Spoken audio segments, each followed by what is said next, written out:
ৰাজ্যপালৰ প্ৰথম ভ্ৰমণ ঐতিহাসিক পথৰুঘাটত পথৰুঘাট ৰণৰ 7 কুৰি শ্বহীদক স্মৰণ। চিপাজাৰ ঐতিহাসিক পথৰুঘাটৰ কৃষক শ্বহীদ বাকৰিত অসমৰ ৰাজ্যপাল লক্ষ্মণ প্ৰসাদ আচাৰ্য। কপালত কৃষক শ্বহীদ বাকৰিৰ মাটিৰ ফট লৈ 7 কুৰি শ্বহীদক শ্ৰদ্ধা জনালে ৰাজ্যপালগৰাকীয়ে। দিনৰ 10:30 পাথৰীঘাট পৰিদৰ্শন বঙলাত দৰং জিলা প্ৰশাসনৰ গাৰ্ড অৱ অনাৰ গ্ৰহণ কৰাৰ পিছতে ইতিহাস প্ৰসিদ্ধ পথৰুঘাটৰ কৃষক শ্বহীদৰ স্মৃতিস্তম্ভত পুষ্পাঞ্জলি অৰ্পণ কৰাৰ পিছতে শ্বহীদৰ নামত এটি গছপুলি ৰোপণ কৰে। ঐতিহাসিক পথৰুঘাটৰ কৃষক বিদ্ৰোহৰ বিষয়ে ৰাজ্যপালগৰাকীয়ে কেন্দ্ৰীয় চৰকাৰক অৱগত কৰাৰ লগতে কৃষক শ্বহীদ বাকৰিৰ উন্নয়নৰ বাবে পদক্ষেপ গ্ৰহণ কৰিব বুলি মন্তব্য প্ৰকাশ কৰে ৰাজ্যপাল লক্ষ্মণ প্ৰসাদ আচাৰ্যই। নামখলাৰ পৰা সুদৰ্শন কলিতাৰ ৰিপৰ্ট, নৰ্থ ইষ্ট লাইভ টুডে।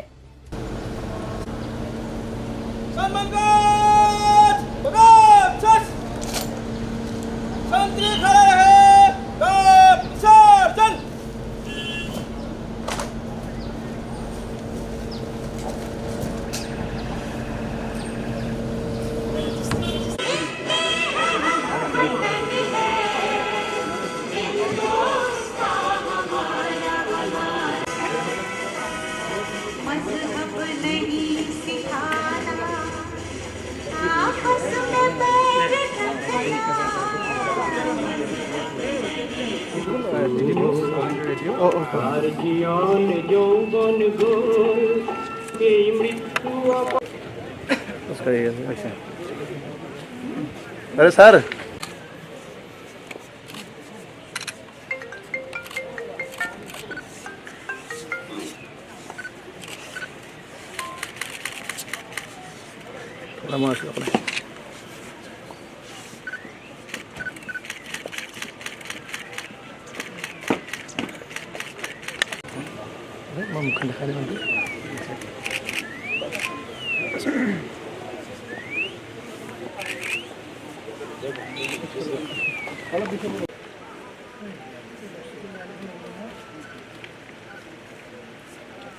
मैं आया तो अपने राजभवन में अधिकारियों के साथ बैठा, यहाँ के ऐतिहासिक स्थलों के बारे में, यहाँ के इतिहास के बारे में, गौरवशाली इतिहास के बारे में पहले जानकारी किया।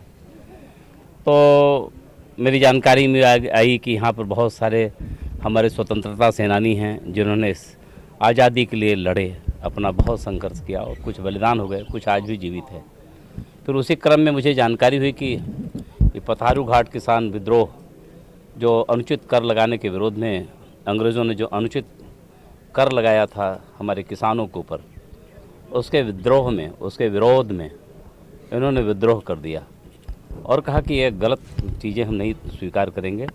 संघर्ष किया और मुझे ये जानकारी हुई कि हमारे 140 किसान बंधुओं ने हमारे आज के लिए कल अपना बलिदान कर दिया।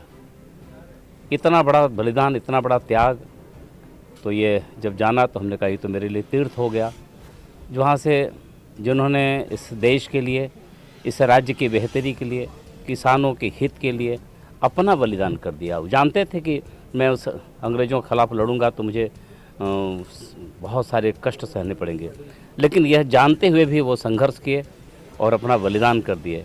तो उनको नमन करने के लिए अपने पहला भ्रमण ही मैं इनको नमन से शुरू कर रहा हूँ।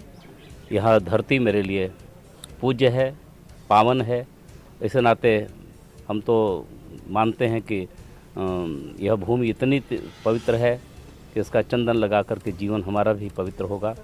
मैं इस नाते यहाँ की मिट्टी को, मेरे लिए चंदन है, मैंने चंदन लगाया, इनको अपनी श्रद्धांजलि अर्पित किया और इसका जो गौरवशाली अतीत है, गौरवशाली जो इतिहास है, हम देश के सामने रखेंगे और इनके गरिमा के अनुकूल इस स्थान का विकास हो।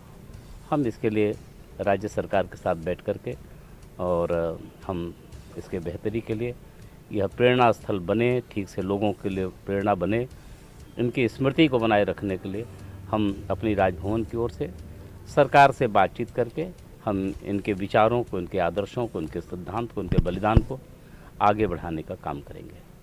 मैं कि आप ये जगह को विकास करने के लिए निश्चित रूप से चाहे भारत सरकार का, वैसे भी आदरणीय प्रधानमंत्री जी किसानों के प्रति बहुत आदर रखते हैं, किसान के प्रति सम्मान का भाव रखते हैं।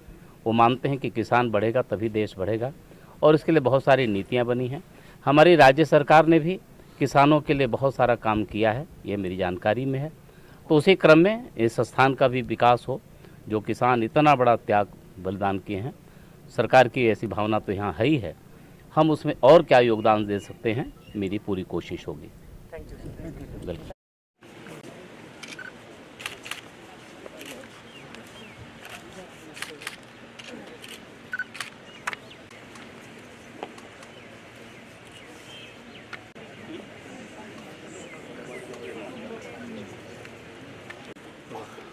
Asal sama. Rumah.